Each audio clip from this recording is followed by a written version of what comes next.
Good afternoon, everybody. I am so happy that you can join us today on this kind of dreary here Tuesday afternoon, but wow, we're going to be livened right up with this new adventure that we're going to be going on. So welcome to Speak Up and Empower Real Talk Travel. And Speak Up and Empower is an online membership of a variety of people from all backgrounds and amazing members, but they all got something important to say. And I'm with Real Talk Travel. And wow, we got a special guest. We have Cara Matthews from Quark Expeditions. Where are we going to go, Cara? You take it away. Welcome. Thank you so much for having me. And this is just so exciting because I have been with a company called Quark Expeditions, which I'll talk about in a moment, for 12 years now. I have polar fever. And this picture was taken of me in Scoresby Fjord in East Greenland. And I loved Greenland. So today I am going to share everything that I know and little bits and pieces of the largest island on the planet, Greenland. It is so spectacular and there's so much mystery, Susan. I'm so excited that you're here to tell us about it because now I want to go. Yay. And you know, it's just it's off the beaten path, and Iceland's really hot destination to travel to, and it's been very popular. And so if people are thinking about going to Iceland, it's like, why not take that extra step and go up to Greenland as well on that type of trip? Mm-hmm. So before I get into a little bit about Greenland and some of the areas that we go and travel to and explore in Greenland, Quark Expeditions, for those of you who haven't heard of us, we have been in business for nearly 3 decades, bringing people to the polar regions, so to the Arctic and Antarctica. We don't go anywhere else in the world, and that's what really separates us from a lot of the other operators that are in these regions. So Quark Expeditions was actually the first company to take passengers to the North Pole, 90 degrees north, in 1991. And actually, Susan, that's still a trip we do today. So we generally go in June or July. We have a couple of trips a year. So that was one of the things that we did do in 1991, which we still do today. But we were also the first company to fully circumnavigate Antarctica as well. So that is just a few things that we have in our feathers in our cap to let people know that we are really experts in these regions. So we're based on small ships, all under 200 passengers, so small expedition ships for exploring these regions. So if you're a cruiser, these are definitely trips for you. But if you're not a cruiser and you haven't been on a ship before, a small little expedition vessel, these are the trips for you as well. And there are different types of travelers, though, Susan, who come to the polar region. So there's generally 4 types of travelers that come with us that I just wanted to share with you and some of your guests today, because we have those checklisters that come with us to the polar regions. And I know I love checking off Antarctica on my list, but I also love checking off, you know, the polar bear. I hadn't seen a polar bear before I went to the Arctic. So there's things like that. And also if you're a learner, so people that love learning, love to come to the polar regions because we do have fantastic experts and wonderful educational experiences on board. So we have glaciologists, geologists, we even have like a polar bear specialist that comes with us to a lot of the Arctic destinations. And people that are escapists, want to get away from it all, those are definitely travelers that come with us. And then the adventurer. I do believe that people who travel to the polar regions have that adventurous spirit.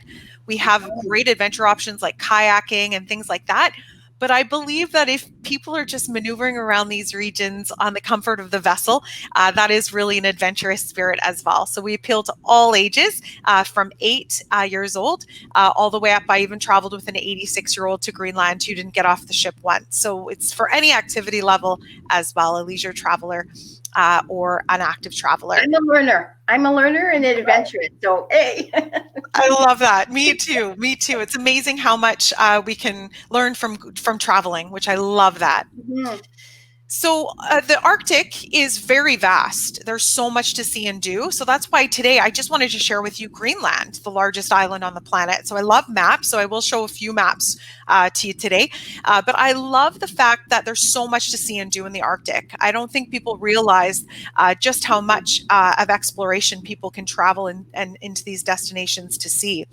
So we generally go to the Arctic from the beginning of May to the beginning of October. So it's a very large season. So our North American summer is when we're exploring these regions. But today, when I'll talk about Greenland, we typically go to Greenland from July to the beginning of October. So if you're thinking about heading to these regions, Greenland generally are the full of our summer into our early fall.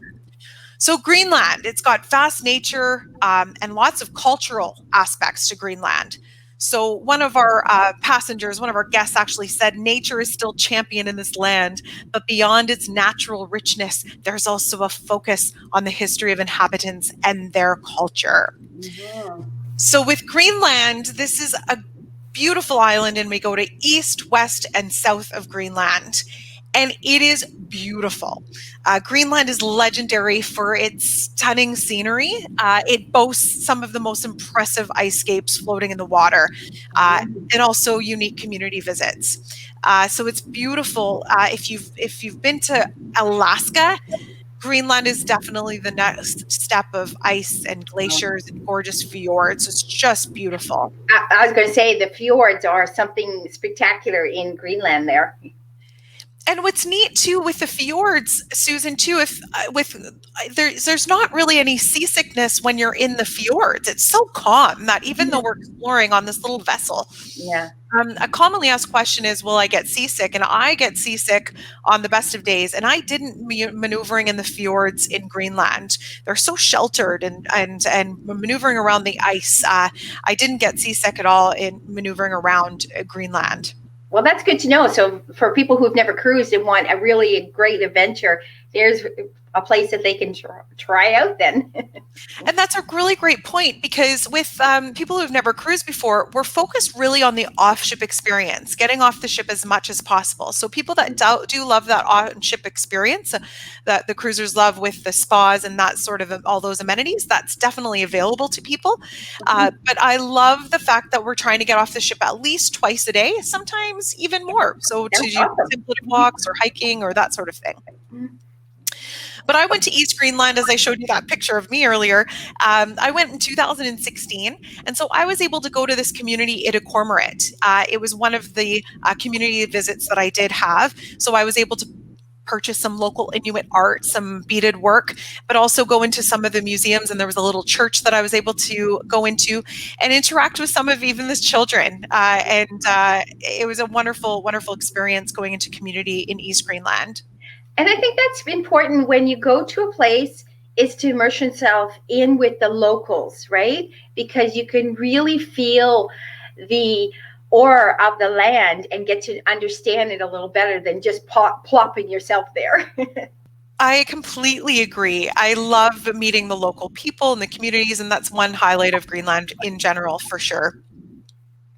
And wildlife, though, Susan, is in addition to the cultural visits, is huge in Greenland. So in East Greenland, I saw musk oxen, and I hadn't even heard of these creatures before I went to Greenland. And our biologists, when we got back on board, asked us all a question in the theater and asked us and said, well, what animal do you think the musk oxen is related to? And I put up my hand right away, and I thought, you know what, the buffalo, definitely the buffalo, like the look of the head and it's actually related to the sheep family. So with the curled horns. And so I just couldn't believe it. So they're very skittish animals. So we came over a little ridge very quietly on a contemplative walk, because we break everyone into groups of like long hikers or fast hikers or slow walkers. And I went with a contemplative group. And I'm glad I did, because we all had to be very quiet. We were in a group of about 10 people. And we came over this little ridge, and there were quite a few musk oxen right in front of us. So they're very skittish. So we were very, very quiet. Our expedition team member told us to just be in silence. And we were able to observe this incredible, incredible creature. But I also saw Arctic fox.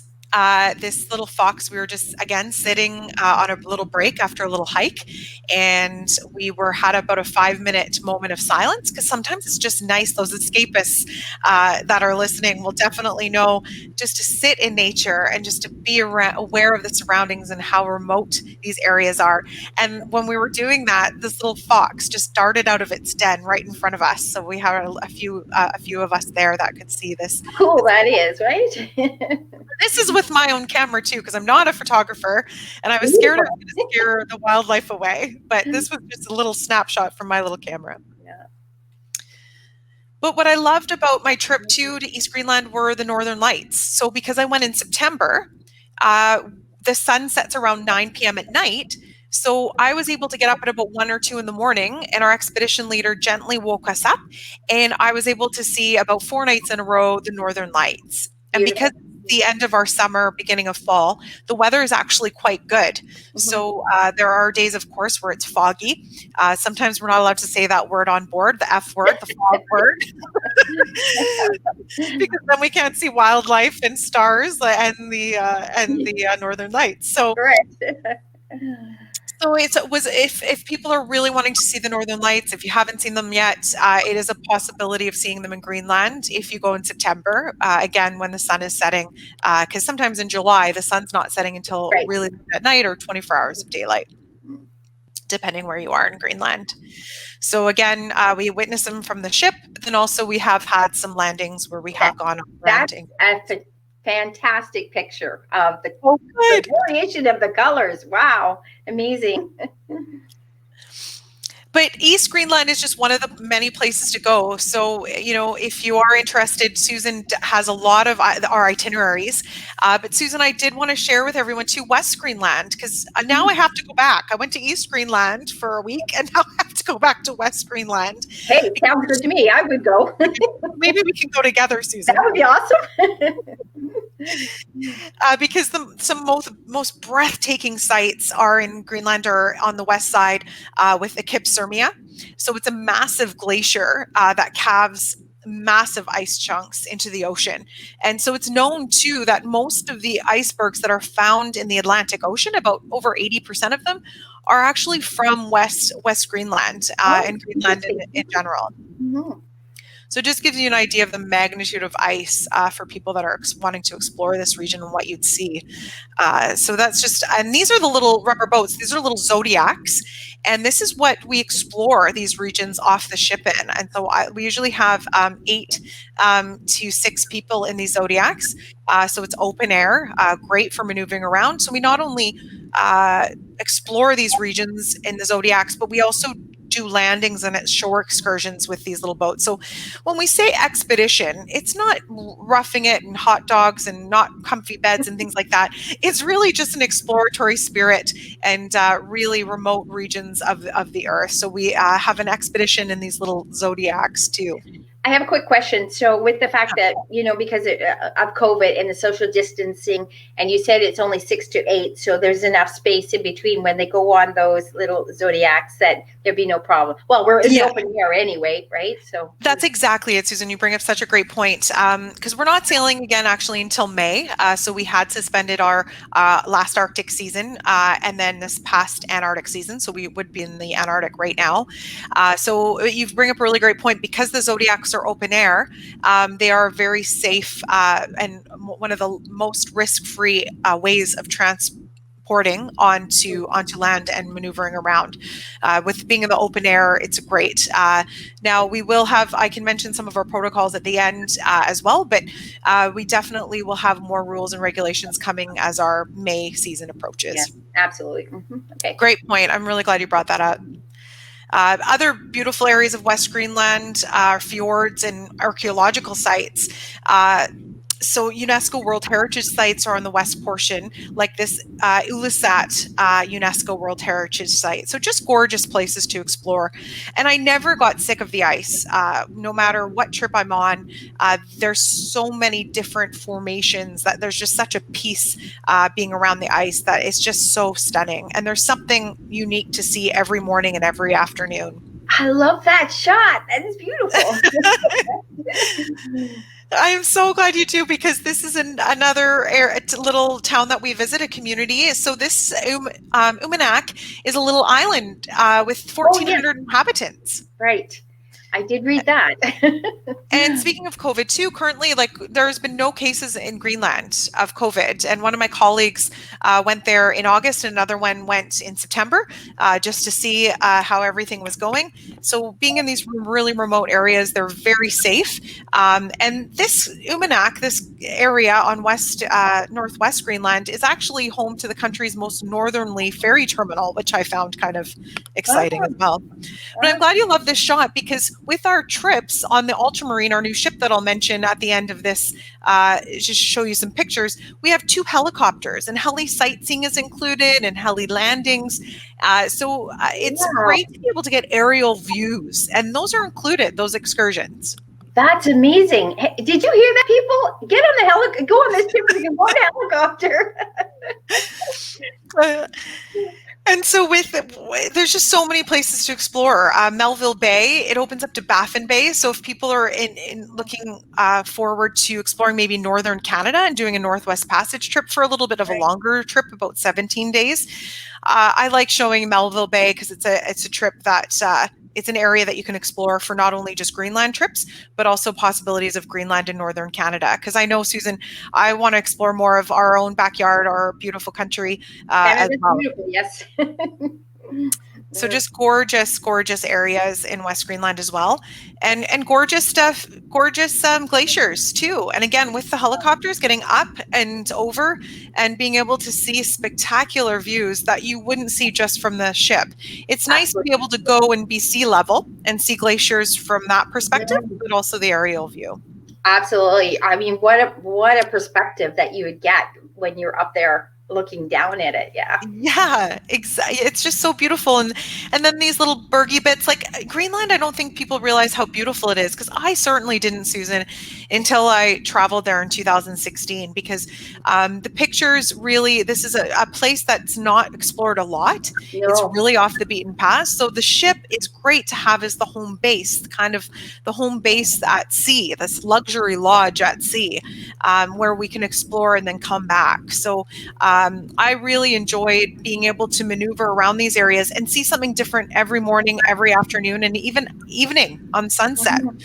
The bridge is open 24 hours. So I loved going up to the bridge and seeing the captain maneuver around all these icebergs and just get that perspective as well. Wow. Yes. Amazing. I would do something like that too.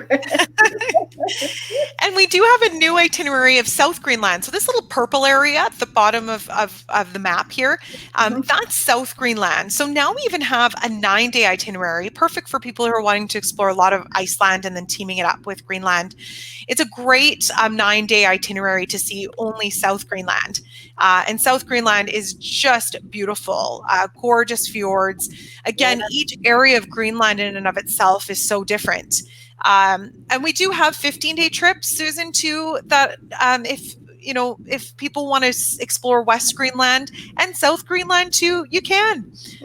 So that's one of the questions I was going to ask, the fact that people could do multiple trips if they wanted to combine them, if they wanted to see different areas of Greenland, correct? Yeah, exactly. Yeah. People can just stay on board and do back-to-back. Yeah. I even had someone do a back-to-back-to-back because they had the time and they wanted to do that. Especially teachers, if they have the summers off, the July and August, and early September. What a great thing to do for a summer vacation. Absolutely. Who says we have to always be at a beach, right? Yeah, exactly. I love that. And it's not. And speaking of beaches, what's neat too is it's not as cold as people think it is. So it's about average of 7 degrees Celsius or so, because we are going in our North American summer. So it's not as cold in these areas. There were some times in September when I was in East Greenland where the temperature did drop about -1 or so, but I would just bundle up a little bit more in the Zodiac with the wind chill.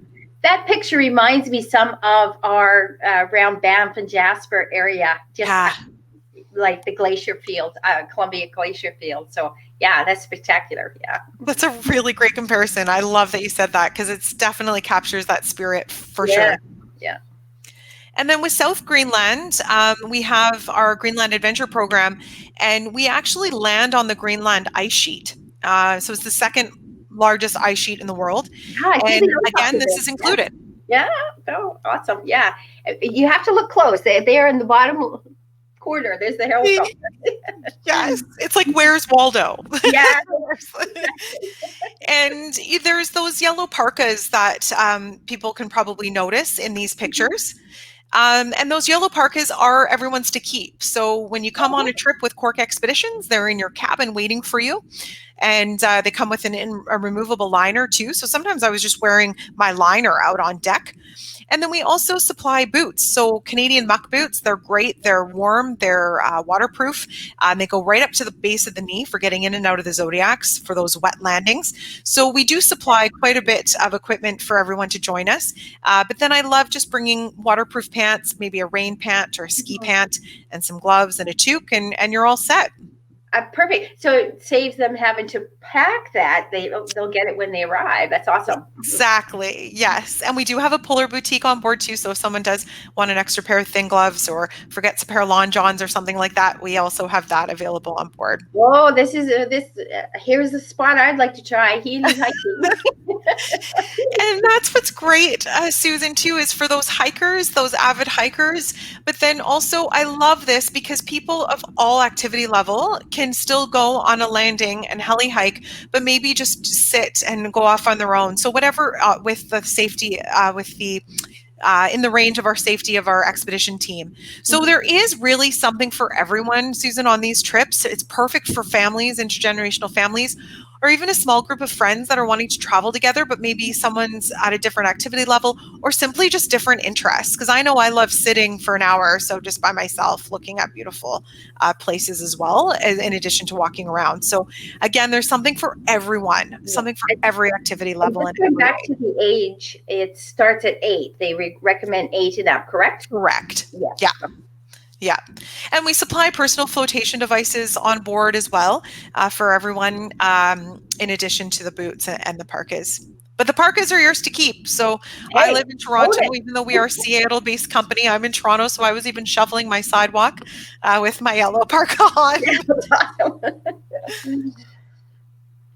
And so again, just beautiful, spectacular areas of South Greenland for hiking, small excursions, as well as heli landings, which are included. Yeah. So there's so much to talk about with Greenland in and of itself, but the best time to go again is July, August, September. So those 3 months is when we're exploring Greenland.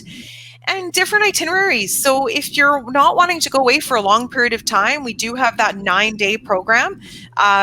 So by sea, land, and air, where people can actually land on the Greenland ice sheet. So if this is for you and you don't want to, you want to go to Greenland, but you don't want to spend a lot of time there, 9 days is fantastic because it's 8 nights, 8 nights on board. And going from Iceland. So we fly actually from Reykjavik, Iceland, over to Greenland.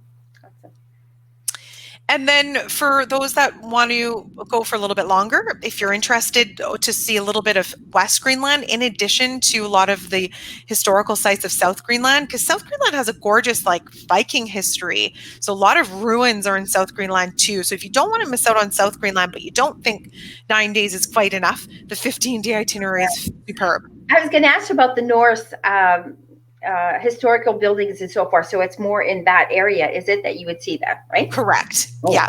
Like even mummified bodies in South Greenland. Like I thought mummified bodies were only in Egypt. Yeah. I was like, oh. Yeah. So it's really amazing, the history. And if people are really into museums, and like you said, like you're very much the learner. And so that's why South Greenland would really appeal to those kinds of adventurous like yourself that loves to learn. Mm-hmm. And then I did want to mention again the Northwest Passage. There's so many itineraries, but exploring West Greenland and then going up to our Canadian High Arctic. So maybe next time, Susan, we can talk about our Canadian High Arctic. Yes, absolutely. Baffin Island and Beachy Island and all of those amazing, beautiful places as well. So I did want to let people know that there's lots of trips for not only this upcoming summer, but also if people have trips planned, there's also 2022. So we have all of these itineraries again. in 2022.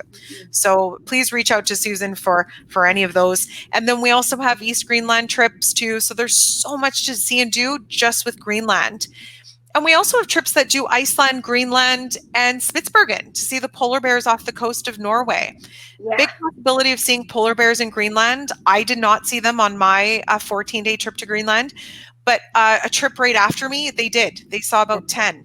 So it is a possibility. I'm sure some of you are questioning and asking or thinking, can I see a polar bear in Greenland? It is absolutely possible to see a polar bear in Greenland. Cool. Just before we wrap up a little bit, I do want to talk about our adventure options because we do have more adventure options than any other operator in these polar regions. And so we specialize in getting people off the ship as much as possible. Again, I was in these regions with my aunt. One afternoon, she stayed on board, went through her pictures, had a happy hour, really enjoyed being on the ship, where I went and did a long hike and then came back and we were able to chat at dinner. So even though we're getting off the ship as much as possible, I don't want people who are not very active to be thinking that these types of trips aren't for them, because there is something for everyone. But we do have a lot of the included activities, like the infamous polar plunge. Susan, would you jump into the cold waters? Yes. It's such a highlight of a trip. We try and do it near the end of the voyage. So we do it on every trip. In addition to the Zodiac cruising, which we went over, as well as the hiking and heli sightseeing is all included. Wow. But there are additional adventure options if people think maybe they want kayaking or paddling. So we have these types of experiences. I know a lot of people are in maybe kayak clubs or they love to canoe. So being in some of these types of paddling excursions are great. So we have one designated kayaking experience where it's your kayak for the duration of the whole trip. We supply the personal flotation devices, the dry suits, the paddles and everything. But then if someone just wants to go once, maybe you don't have any experience at all, or maybe very little, we have the inflatable kayak where it's a one-time only experience throughout the trip with an inflatable kayak for about an hour and a half or 2 hours. And we have amazing expedition guides that go out with everyone to do these experiences in small groups, again, of 10 to 12 people. And that's the key. There's the experience that you wouldn't get unless you actually did that, right? And went beyond your comfort zone, so to speak. Yes. And all of this is led by our expedition team. So we have what I believe why I've been here for over 12 years now is our expedition team. They are incredibly seasoned expedition members and polar specialists, but also their passion for the polar regions is really infectious. It's just a really big highlight of the trip. What I love too is with Quark Expeditions, the expedition team sits with all of the guests, all of the passengers for dinners and lunches. So they'll sit with you and tell them stories about maybe when they climbed Everest. I was with one of our expedition team members who climbed Everest a few times, or one of our expedition team members who actually lived in Antarctica to study penguins. So it's really neat to hear their stories through dinners and lunches, and they're not like separate from the passengers, which I love, so that you'll be mingling with them. Absolutely, and get lots of questions. If you have questions, you get them answered personally from them. That's awesome. Exactly, that personal touch. Yeah. And we also launched in 2017 two Quark Expeditions Quark Academy program. So we're actually training, and we have our own polar training institution. So we go above and beyond industry standards. So you know that when you're coming with us, even though you haven't heard of Quark Expeditions before, maybe you haven't heard of us, know that we are we go above and beyond with safety with our expedition team and beyond. Great to know. And I did want to just mention the ships, because this is these are itineraries based on small ships. So this is our new Ultramarine. Susan, she's doing her sea trials on January 18th. Oh, it's beautiful. I like it. So I can't wait to have real pictures soon. Yeah. And this is just really a game-changing expedition ship. She's only 199 passengers. So again, small ships. When you're expedition travel, it's really important to find small expedition vessels. Because as soon as people are traveling on vessels, 250, 300, 500 passengers, not everyone's able to get off the ship at the same time. So Right. if you're thinking about expedition travel, for any of you who are listening, definitely look at ships that are under 200 passengers. So when you're chatting with Susan about your next trip and your next expedition, definitely focus on the smaller ships, in my personal opinion. Awesome. But Can I this be has, teleported there? what's that? I want to be teleported there. Yes. And then when you're teleported on the ship, you can be helicoptering around everywhere and having those amazing flight sightseeing experiences. Look how beautiful she is. Wow. Mm. And what's really neat too is there's 4 disembarkation points. So usually with cruise ships, larger ships, there's those gangways. And with the Ultramarine, there is no gangway. People can go right from the stern of the ship, from the platform, right into the comfort of the Zodiac. And so this is great. There's 4 Zodiac disembarkation points, a great mud room so everyone can leave their parkas and their muck boots there and get into their shoes or their slippers to go right back to their cabins. So there's mud rooms and saunas. And they're all outside cabins. So all of these cabins have they're outside facing cabins. So they have windows and some even have balconies, premium sleeping zones. So lots of creature comforts, even though it is an expedition. Yeah, but the views that you would get from your cabin would be amazing. Exactly. I love sitting with a cup of tea and seeing an iceberg go by. Yeah. Or I was able to see, I was sitting there journaling after an excursion to my cabin, and I saw a bearded seal out on the sea ice. And so it was neat. I was like, is anyone else seeing this? Cool.